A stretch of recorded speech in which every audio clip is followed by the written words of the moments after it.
ಎಲ್ರಿಗೂ ನಮಸ್ಕಾರ. Welcome back to mixed meal with Mahalakshmi YouTube channel. Palak vegetable ಪಲಾವ್ನ ಹೇಗೆ ಮಾಡೋದು ಅಂತ ತೋರಿಸ್ತಾ ಇದ್ದೀನಿ. ತುಂಬ ಸಿಂಪಲ್ ಆಗಿರುತ್ತೆ, ಅಷ್ಟೇ ರುಚಿಯಾಗಿ ಆರೋಗ್ಯಕರವಾದ ರೆಸಿಪಿ ಇದು. ಮಕ್ಳುಗಳಿಗೆ ಲಂಚ್ ಬಾಕ್ಸ್ಗೆ ಎಲ್ಲದಕ್ಕೂ ಪರ್ಫೆಕ್ಟ್ ರೆಸಿಪಿ. ಹಾಗಾದರೆ ರೆಸಿಪಿ ಸ್ಟಾರ್ಟ್ ಮಾಡೋಣ.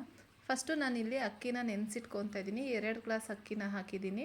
1.5 ಗ್ಲಾಸು ಊಟದ ರೈಸ್ ಹಾಕಿದ್ದೀನಿ. ಅರ್ಧ ಗ್ಲಾಸು ಬಾಸುಮತಿ ರೈಸ್ ಹಾಕಿ ಟೋಟಲ್ 2 ಗ್ಲಾಸ್ನ ನೀಟಾಗೆ ವಾಶ್ ಮಾಡಿ ಒಂದು 15 ನಿಮಿಷ ನೆನೆಸೋಕೆ ಬಿಡ್ತಾಯಿದ್ದೀನಿ. ನೆಕ್ಸ್ಟು ಒಂದು ಕಡಾಯಿ ಇಟ್ಕೊಂಡು ಗ್ಯಾಸ್ ಆನ್ ಮಾಡಿ ಗ್ಯಾಸ್ ಮೇಲೆ ಒಂದು ಕಡಾಯಿ ಇಟ್ಟು ಅದಕ್ಕೆ ಒಂದು 2 ಟೇಬಲ್ ಸ್ಪೂನ್ ಆಯಿಲ್ ಹಾಕಿ ಒಂದು ಮೀಡಿಯಮ್ ಸೈಜ್ ಈರುಳ್ಳಿ, ನಾನು 7ರಿಂದ 8 ಹಸಿಮೆಣ್ಸಿನ್ಕಾಯಿ ಹಾಕ್ಕೊಂಡಿದ್ದೀನಿ. ನಿಮ್ಮ ಖಾರಕ್ಕೆ ಅನುಗುಣವಾಗಿ ಹಸಿಮೆಣ್ಸಿನ್ಕಾಯಿ ಹಾಕ್ಕೊಳ್ಳಿ. ನಾವು ಯಾವುದೇ ಥರ ಚಿಲ್ಲಿ ಪೌಡ್ರನ್ನೇ ಯೂಸ್ ಮಾಡಲ್ಲ. ಸೊ ಹಸಿಮೆಣ್ಸಿನ್ಕಾಯೇ ನಿಮ್ಮ ಪಲಾವಿಗೆ ಎಷ್ಟು ಖಾರ ಬೇಕೋ ಅಷ್ಟು ಹಾಕ್ಕೊಂಡು ನಾನಿಲ್ಲಿ 1 ಕಟ್ ಆಗೋಷ್ಟು ಪಾಲಕ್ ಸೊಪ್ಪನ್ನ ಈ ಥರ ನೀಟಾಗೆ ವಾಶ್ ಮಾಡಿ ಕಟ್ ಮಾಡಿ ಸೇರಿಸ್ತಾ ಇದ್ದೀನಿ. ಪಾಲಕ್ ಸೊಪ್ಪು ನೋಡೋಕ್ಕೆ ಇಷ್ಟೊಂದು ಕಾಣುತ್ತೆ, ಬಟ್ ಫ್ರೈ ಮಾಡ್ತಾ ಮಾಡ್ತಾ ಫುಲ್ ಎಲ್ಲ ಇಂಬ್ರೋಗ್ಬಿಡುತ್ತೆ. ಪಾಲಕ್ ಸೊಪ್ಪನ್ನ ಬೇಯಿಸು ಹಾಕೊಬೋದು, ಇಲ್ಲಾಂದರೆ ಈ ಥರ ಫ್ರೈ ಮಾಡಿ ಹಾಕೊಬೋದು. ಫ್ರೈ ಮಾಡಿ ಹಾಕ್ಕೊಂಡ್ರೆ ಟೇಸ್ಟ್ ತುಂಬ ಚೆನ್ನಾಗಿರುತ್ತೆ ಮತ್ತು ಅದರಲ್ಲಿರೋ ರಾಸ್ ಮೇಲೆಲ್ಲ ಕಂಪ್ಲೀಟ್ಲಿ ಹೋಗಬೇಕು. ಇಲ್ಲಾಂದರೆ ತಿನ್ಬೇಕಾದ್ರೆ ಅಷ್ಟು ಫ್ಲೇವರಾಗಿ ಚೆನ್ನಾಗಿ ಕಾಣಿಸಲ್ಲ. ನೋಡ್ತಾ ಇದ್ದೀರಾ, ಇದರಲ್ಲಿರೋ ನೀರಿನ ಅಂಶ ಎಲ್ಲ ಫುಲ್ ಡ್ರೈ ಆಗಬೇಕು, ಅಲ್ಲಿ ತನಕ ಫ್ರೈ ಮಾಡ್ತಾಯಿದ್ದೀನಿ. ಇಷ್ಟು ಫ್ರೈ ಮಾಡಿದ್ರೆ ಸಾಕು. ಇದು ಕಂಪ್ಲೀಟ್ಲಿ ಆಗಿದೆ. ಇದನ್ನು ತಣ್ಣಗಾಗೋಕ್ಕೆ ಬಿಡೋಣ. ಇದನ್ನು ತಣ್ಣಗಾಗೋಷ್ಟರಲ್ಲಿ ನಾವು ಒಗ್ಗರಣೆ ಮಾಡ್ಕೊಂಬಿಡೋಣ. ನೆಕ್ಸ್ಟು ಒಂದು ಕಡಾಯಿ ಇಟ್ಕೊಂಡು ಅದಕ್ಕೆ 4ರಿಂದ 5 ಟೇಬಲ್ ಸ್ಪೂನ್ ಆಯಿಲ್ ಹಾಕಿದ್ದೀನಿ. ಆಯಿಲ್ ಸ್ವಲ್ಪ ಜಾಸ್ತಿನೇ ಹಾಕಿದ್ದೀನಿ. ಇದಕ್ಕೆ ಜಾಸ್ತಿ ಏನು ಸ್ಪೈಸಸ್ ಬೇಡ. ಚಕ್ಕೆ, ಲವಂಗ, ಏಲಕ್ಕಿ, ಒಂದು ಪಲಾವ್ ಹೂವು, ಒಂದು ಅರ್ಧ ಟೇಬಲ್ ಸ್ಪೂನ್ ಆಗುವಷ್ಟು ಸೋಂಪು ಹಾಕ್ಕೊಂಡ್ರೆ ಸಾಕಾಗುತ್ತೆ. 2 ಮೀಡಿಯಮ್ ಸೈಜ್ ಈರುಳ್ಳಿನ ಈ ಥರ ಸ್ಲೈಸ್ ಮಾಡಿ ಹಾಕ್ಕೊತಾ ಇದ್ದೀನಿ. ಸ್ಲೈಸ್ ಮಾಡಿ ಹಾಕ್ಕೊಬೋದು, ಇಲ್ಲ ಸಣ್ಣ ಕಟ್ ಮಾಡಿ ನಾನು ಹಾಕ್ಕೊಬೋದು. ಈರುಳ್ಳಿ ಸ್ವಲ್ಪ ಫ್ರೈ ಆದಮೇಲೆ ನಾನಿಲ್ಲಿ ಬೀನ್ಸು, ಕ್ಯಾರೆಟು, ನೋಕೋಲು ತೊಗೊಂಡಿದ್ದೀನಿ. ನೀವು ಯಾವ ತರಕಾರಿನ ತೊಗೊಬೋದು. ತರಕಾರಿ ಸ್ವಲ್ಪ ನೀಟಾಗಿ ಫ್ರೈ ಆಗಬೇಕು. ಇದ್ರ ಮಧ್ಯದಲ್ಲಿ ನಾನು ಹಸಿ ಬಟಾಣಿ ಹಾಕ್ತಾಯಿದ್ದೀನಿ. ಹಸಿ ಬಟಾಣಿ ಇಲ್ಲ ಅಂದರೆ ರಾತ್ರಿಯೇ ಒಣ ಬಟಾಣಿನ ನೆನೆಸಿ ಹಾಕ್ಕೊಳ್ಳಿ. ಈ ಥರ ಪಲಾವ್ಗಳಿಗೆ ಬಟಾಣಿಗಳು ಹಾಕಿದ್ರೆ ಚೆನ್ನಾಗಿರುತ್ತೆ. ಇಲ್ಲಾಂದರೆ ಅವರೆಕಾಯಿ, ತೊಗರಿಕಾಯಿ, ಇವಾಗ ಅವರೆಕಾಯಿ ಸೀಸನ್ನು, ಅವರೆಕಾಯಿ ಹಾಕ್ಕೊಂಡು ತುಂಬ ಟೇಸ್ಟಿಯಾಗಿರುತ್ತೆ. ಅದು ಹಂಗೆ ಫ್ರೈ ಆಗ್ತಾಯಿರಲಿ. ಅಷ್ಟೊತ್ತಲ್ಲಿ ನಾವಿಲ್ಲಿ ಮಸಾಲೆ ಆಡಿಸ್ಕೊಳ್ಳೋಣ. ನಾವು ಫ್ರೈ ಮಾಡಿರ್ತಿರೋಂತಹ ಪಾಲಕ್ ತಣ್ಣಗಾಗಿದೆ, ಅದನ್ನು ಹಾಕ್ಕೊಂಡು ಒಂದು 6ರಿಂದ 7 ಎಸಳು ಬೆಳ್ಳುಳ್ಳಿ, ಒಂದು ಅರ್ಧ ಇಂಚಷ್ಟು ಶುಂಠಿ, ಒಂದು ಅರ್ಧ ಇಂಚಷ್ಟು ಚಕ್ಕೆ, ಒಂದು 4 ಲವಂಗ, ಒಂದು ಸ್ವಲ್ಪ ತೆಂಗಿನಕಾಯಿ, ಒಂದು 2 ಟೇಬಲ್ ಸ್ಪೂನ್ ಆಗೋಷ್ಟು ತೆಂಗಿನಕಾಯಿ. ಜಾಸ್ತಿ ತೆಂಗಿನಕಾಯಿ ಹಾಕ್ಕೊಬೇಡಿ, ಮಸಾಲೆ ಥರ ಹಾಕ್ಬಿಡುತ್ತೆ. ಒಂದು ಸ್ವಲ್ಪ ತೆಂಗಿನಕಾಯಿ ಹಾಕಿ ನೀರು ಹಾಕಿ ಸ್ವಲ್ಪ ಪೇಸ್ಟ್ ಮಾಡಿಕೊಂಡ್ರೆ ಸಾಕು. ಜಾಸ್ತಿ ನೀರು ಹಾಕಬೇಡಿ. ಇವಾಗ ಈ ಕಡೆ ತರಕಾರಿನೂ ಲೈಟಾಗಿ ಫ್ರೈ ಆಗಿದೆ. ಇದಕ್ಕೆ ಅರ್ಧ ಟೊಮೆಟೊ ಸೇರಿಸ್ತಾ ಇದ್ದೀನಿ. ಬರೀ ಅರ್ಧ ಟೊಮೆಟೊ ಸೇರಿಸ್ತಾ ಇದ್ದೀನಿ, ಯಾಕಂದರೆ ನಾವು ಲಾಸ್ಟಲ್ಲಿ ನಿಂಬೆ ರಸ ಹಾಕೋದ್ರಿಂದ ನಾನಿಲ್ಲಿ ಒಂದು ಅರ್ಧ ಟೊಮೆಟೊ ಹಾಕ್ತಾಯಿದ್ದೀನಿ. ಟೊಮೆಟೊ ಇಲ್ಲ ಅಂದರೂ ಸ್ಕಿಪ್ ಮಾಡ್ಕೊಬೋದು, ಟೇಸ್ಟಾಗೇ ಇರುತ್ತೆ. ಟೊಮೆಟೊ ಸ್ವಲ್ಪ ಫ್ರೈ ಆದಮೇಲೆ ನಾವು ರುಬ್ಬಿರೋ ಅಂತಹ ಪಾಲಕ್ ಮಸಾಲೆ ಏನಿದೆಯೋ ಅದನ್ನು ಸೇರಿಸ್ಕೊತಾ ಇದ್ದೀನಿ.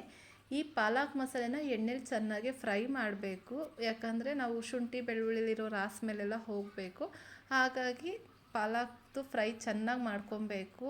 ನಮ್ಮದು ಮೇಯ್ನಾಗಿ ಪಾಲಕ್ ರೈಸ್ ಬಾತ್ ಚೆನ್ನಾಗಿ ಹಾಕಬೇಕು ಅಂದರೆ ಮೊದಲನೇ ಸ್ಟೆಪ್ಸೇ ಅಂದರೆ ಇದು ಜಾಸ್ತಿ ಫ್ರೈ ಮಾಡಬೇಕು. ಯಾಕಂದರೆ ಇದು ಫ್ರೈ ಮಾಡ್ತಿದ್ದಂಗೆ ಮನೆಯೆಲ್ಲ ಘಮ ಘಮ ಅಂತ ಸ್ಮೆಲ್ ಬರುತ್ತೆ. ಮಧ್ಯದಲ್ಲಿ ಒಂದು ಅರ್ಧ ಟೇಬಲ್ ಸ್ಪೂನ್ ಆಗೋಷ್ಟು ಧನಿಯಾ ಪುಡಿನ ಹಾಕಿ ಈ ಥರ ಫುಲ್ಲು ನೀಟಾಗೆ ಫ್ರೈ ಮಾಡಬೇಕು. ನೋಡ್ತಾ ಇದ್ದೀರಲ್ಲ, ಇದರಲ್ಲಿರೋ ರಾಸ್ ಮೇಲೆಲ್ಲ ಹೋಗಿದೆ ಮತ್ತು ಡ್ರೈ ಆಗಿದೆ. ಸುತ್ತ ಎಣ್ಣೆ ಎಲ್ಲ ಬಿಟ್ಟಿದೆ. ನೋಡ್ತಾ ಇದ್ದೀರಾ, ಫುಲ್ಲು ಡ್ರೈ ಆಗಿದೆ ನೀರೆಲ್ಲ, ಮತ್ತು ಸುತ್ತ ಎಣ್ಣೆನೂ ಬಿಡೋಕ್ಕೆ ಶುರು ಆಗಿದೆ. ಈ ಟೈಮಲ್ಲಿ ನಾವು ಎಷ್ಟು ಅಕ್ಕಿ ತೊಗೊಂಡಿರ್ತೀವೋ ಅಷ್ಟು 1:2 ರೇಷಿಯೋ ಥರ 2 ಗ್ಲಾಸ್ ಅಕ್ಕಿಗೆ 4 ಗ್ಲಾಸ್ ನೀರು ಹಾಕ್ಕೊತಾ ಇದ್ದೀನಿ.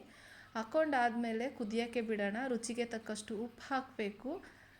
ರುಚಿಗೆ ತಕ್ಕಷ್ಟು ಉಪ್ಪು ಹಾಕಿ ಕುದಿಯೋಕ್ಕೆ ಬಿಡೋಣ. ಕುದಿಯೋ ಹಂತದಲ್ಲಿ ನಾವು ಏನು ನೆನೆಸಿಟ್ಟಿರೋ ಆ ರೈಸ್ನ ಸೇರಿಸ್ಕೊಬೋದು. ನಾನು ಹೇಳಿದ್ನಲ್ಲ, ಅರ್ಧ ನಿಂಬೆ ರಸ ಸೇರಿಸ್ತಾ ಇದ್ದೀನಿ ಅಂತ. ಸೊ ಟೊಮೆಟೊ ಹಾಕಿಲ್ಲ ಅಂದರೂ ಈ ಪಾಲಕ್ ರೈಸ್ ತುಂಬ ಚೆನ್ನಾಗಿರುತ್ತೆ. ಲಾಸ್ಟಲ್ಲಿ ಲೆಮನ್ ಹಾಕ್ಕೊಳ್ಳಿ. ಲೆಮನ್ ಹಾಕೋದ್ರಿಂದ ಅನ್ನ ಸ್ವಲ್ಪ ಉದ್ರುದ್ರಾಗುತ್ತೆ ಮತ್ತು ಫ್ಲೇವರ್ಫುಲ್ಲಾಗೂ ಇರುತ್ತೆ. ಈ ಕುದಿಯೋ ಹಂತದಲ್ಲಿ ನಾವು ನೆನೆಸಿಟ್ಟಿರೋ ಅಕ್ಕಿನ ನೀಟಾಗಿ ನೀರೆಲ್ಲ ಸೋಸಿ ಹಾಕ್ಕೊತಾ ಇದ್ದೀನಿ. ಯಾಕಂದರೆ ನಾವು ನೀರು ಕರೆಕ್ಟಾಗಿ ಹಾಕಿರೋದ್ರಿಂದ ಅಕ್ಕಿಲಿರೋ ನೀರೆಲ್ಲ ನೀಟಾಗೆ ಸೋಸಿ ಹಾಕ್ಕೊಬೇಕು. ಇದು ಲೈಟಾಗಿ ಈ ಥರ ಅಕ್ಕಿ ಎಲ್ಲ ತೇಲಿ ಬಂದಾಗ ಕುದಿಯೋ ಹಂತದಲ್ಲಿ ಲಿಡ್ನ ಕ್ಲೋಸ್ ಮಾಡಿ 2ರಿಂದ 3 ವಿಷಿಲ್, ಅಂದರೆ 2 ವಿಷಿಲ್ ಸಾಕಾಗುತ್ತೆ. ತುಂಬ ಸಾಫ್ಟಾಗಿ ಬೇಕು ಅಂದರೆ 3 ವಿಷಿಲ್ ಹಾಕೊಬೋದು. ನಾನಿಲ್ಲಿ 2 ವಿಷಿಲ್ ಹಾಕ್ಕೊತಾ ಇದ್ದೀನಿ ಅಷ್ಟೇ. ವಿಷಿಲ್ ಆದಮೇಲೆ ಏರೆಲ್ಲ ಹೋದ್ಮೇಲೆ ಓಪನ್ ಮಾಡಿ ಲಿಡ್ ಓಪನ್ ಮಾಡಿ ತೋರಿಸ್ತಾ ಇದ್ದೀನಿ. ನೋಡ್ತಾ ಇದ್ದೀರಾ, ಎಷ್ಟು ಸೂಪರಾಗಿ ಎಷ್ಟು ಫ್ಲೇವರ್ಫುಲ್ ಆಗಿತ್ತು ಅಂತ ಅಂದರೆ ಒಂದ್ಸಲಿ ಟ್ರೈ ಮಾಡಿ. ಸ್ವಲ್ಪ ಪಾಲಕ್ ಸೊಪ್ಪನ್ನ ಜಾಸ್ತಿ ಯೂಸ್ ಮಾಡಬೇಕು. ಇವಾಗಂತೂ ಪಾಲಕ್ ಸೊಪ್ಪಿನ ಬೆನಿಫಿಟ್ ನಿಮಗೆ ಗೊತ್ತಿರುತ್ತೆ. ಸೊ ಹಾಗಾಗಿ ಪಾಲಕ್ ಸೊಪ್ಪು ಹಾಕಿ ತರಕಾರಿ ಎಲ್ಲ ಹಾಕಿ ವೆಜಿಟೇಬಲ್ ಪಲಾವ್ ಮಾಡಿರೋದು. ಐ ಹೋಪ್ ಈ ವಿಡಿಯೋ ಇಷ್ಟ ಆಗಿದೆ ಅಂದ್ಕೊತೀನಿ. ಇಷ್ಟ ಆಗಿದ್ರೆ ದಯವಿಟ್ಟು ಲೈಕ್ ಮಾಡಿ, ಶೇರ್ ಮಾಡಿ, ಕಮೆಂಟ್ ಮಾಡಿ. ಸಬ್ಸ್ಕ್ರೈಬ್ ಆಗಿಲ್ಲ ಅಂದರೆ ಪ್ಲೀಸ್ ನನ್ನ ಚಾನಲ್ನ ಸಬ್ಸ್ಕ್ರೈಬ್ ಮಾಡಿಕೊಂಡು ಹೊಸಬ್ರಿಗೆ ಸಪೋರ್ಟ್ ಮಾಡಿ ಅಂತ ಕೇಳ್ತಾ ಇದ್ದೀನಿ. ಇದೇ ಥರ ಸಿಂಪಲ್ ರೆಸಿಪಿಗೆ ನಮ್ಮ ಚಾನಲ್ನ ವಾಚ್ ಮಾಡಿ. Keep supporting. Thank you for watching. ಇದೇ ಥರ ಸಿಂಪಲ್ ರೆಸಿಪಿಯೊಂದಿಗೆ ಮತ್ತೆ ಸಿಗ್ತೀನಿ. ಬಾಯ್.